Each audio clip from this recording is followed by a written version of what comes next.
പാലക്കാട് ജില്ലയിലെ ശ്രീകൃഷ്ണപുരത്ത് ഈശ്വരമംഗലം ശിവമഹാഗണപതി ക്ഷേത്രം. ഇവിടെ ഗണപതിക്ക് അപ്പം വഴിപാട് വളരെ പ്രസിദ്ധമാണ് കേട്ടോ. ദൂര സ്ഥലങ്ങളിൽ നിന്നൊക്കെ ആൾക്കാർ തൊഴാനും അതുപോലെ അപ്പം വഴിപാട് സമർപ്പിക്കാനൊക്കെ ഈ ക്ഷേത്രത്തിൽ എത്താറുണ്ട്. നമ്മുടെ ചാനലിൽ ഈ ക്ഷേത്രത്തെക്കുറിച്ച് ഞാൻ വീഡിയോ ചെയ്തിട്ടുണ്ട് മുമ്പ്. പക്ഷെ ആദ്യമായിട്ട് കാണുന്നവർ ഒക്കെ ഉണ്ടെങ്കിൽ അവർക്ക് വേണ്ടിയാണ് ഞാൻ ക്ഷേത്രത്തെ ഒന്ന് പരിചയപ്പെടുത്തിയത് കേട്ടോ. ഈ ക്ഷേത്രത്തിലെ പ്രധാന ദേവൻ മഹാദേവനാണെങ്കിലും മഹാഗണപതിക്കും അതുപോലെ അപ്പം വഴിപാടിനൊക്കെയാണ് പ്രസിദ്ധി കൂടുതൽ കേട്ടോ. അമ്പലം അറിയപ്പെടുന്നത് ഗണപതി ഭഗവാന്റെ പേരിലാണ്. അമ്മയും മേമയും ഗീത ചേച്ചിയും ഞാനും കൂടെ ഇങ്ങനെ രാവിലെ ക്ഷേത്രത്തിലെത്തി. അപ്പോൾ ഉള്ളിലൊക്കെ തൊഴുതു പുറത്തേക്ക് ഇറങ്ങി. അപ്പം അതിലകത്ത് തന്നെ നരസിംഹമൂർത്തിയുടെ വേറൊരു ക്ഷേത്രമുണ്ട്.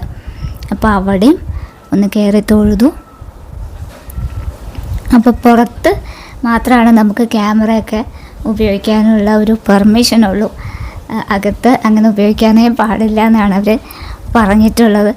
അതുകൊണ്ട് പുറത്തെ കാഴ്ചകളൊക്കെ ഞാൻ ഒപ്പിയെടുത്തതാണ് കേട്ടോ നിങ്ങൾക്ക് വേണ്ടിയിട്ട്.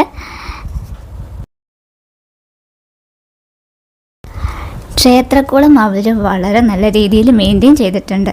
നല്ല വൃത്തിയായിട്ടും ഭംഗിയായിട്ടും ക്ഷേത്രക്കുളം അവർ സൂക്ഷിച്ചിട്ടുണ്ട് കേട്ടോ. അപ്പോൾ ഞാൻ അതും അങ്ങ് ഒപ്പിയെടുത്തു. ഇനി നമ്മൾ നേരെ പോകുന്നത് അഗ്രശാലയിലേക്കാണ്. അവിടെ പ്രസാദാന്നമുണ്ട്, പ്രഭാത ഭക്ഷണമായിട്ട് കൊടുക്കുന്നുണ്ട്.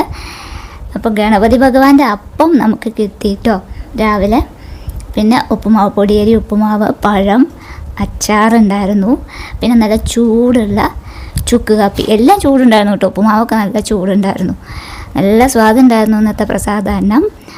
അങ്ങനെ അതും കഴിച്ചു നമ്മൾ തിരിച്ചിറങ്ങി. ഇവിടെ ഉത്രത്തിൽക്കാവ് ഒരു ഭഗവതി ക്ഷേത്രമുണ്ട്. അവിടെ മീനഭരണി ഉത്സവമാണ്. അതിന് പോവാണ് നമ്മുടെ ആനക്കുട്ടൻ. ഒരു സെലിബ്രിറ്റി പോലെയാണ് കേട്ടോ ആനക്കുട്ടനെ ഇവർ കൊണ്ടുപോകുന്നത്. ഫ്രണ്ടിൽ നല്ല ബൈക്കിൻ്റെ റാലിയൊക്കെ ഉണ്ടായിരുന്നു. പിന്നെ ആനക്കുട്ടൻ്റെ പേരൊക്കെ എഴുതിയ ബോർഡൊക്കെ പൊക്കി പിടിച്ച് ശരിക്കും ഒരു സെലിബ്രിറ്റി ആയിട്ടാണ് ആശാൻ പോയിരുന്നത്. പക്ഷെ പാവം, അതിൻ്റെ അവസ്ഥ അതിനെല്ലാം അറിയൂ. പിന്നെ ഞങ്ങൾ നേരെ പോകുന്നത് ശ്രീ പെരുമാങ്ങോട് വിഷ്ണു ക്ഷേത്രത്തിലേക്കാണ്. അതും ശ്രീകൃഷ്ണപുരത്ത് തന്നെയാണ്. വാമനമൂർത്തിയാണ് കേട്ടോ ഇവിടുത്തെ പ്രതിഷ്ഠ. അങ്ങനെ അവിടെയും തൊഴുതു. ഇവിടെ വെച്ച് എൻ്റെ വീഡിയോസൊക്കെ കാണുന്ന ഒരു ചേച്ചിയെ കണ്ടു കേട്ടോ. ഗീത ചേച്ചിയുടെ ഫ്രണ്ടാണ് അനിത ചേച്ചി. വീഡിയോസൊക്കെ കാണാറുണ്ട്, ലൈക്ക് ചെയ്യാറുണ്ടെന്നൊക്കെ പറഞ്ഞു. പക്ഷെ ആ ചേച്ചിയെ വീഡിയോ എടുക്കരുത് എന്ന് പ്രത്യേകം പറഞ്ഞതുകൊണ്ട് ഞാൻ ആ ചേച്ചിയെ വീഡിയോ എടുത്തിട്ടില്ല കേട്ടോ. അപ്പോൾ ഇവിടെയും തൊഴുത് നമ്മൾ തിരിച്ച് വീട്ടിലേക്ക്.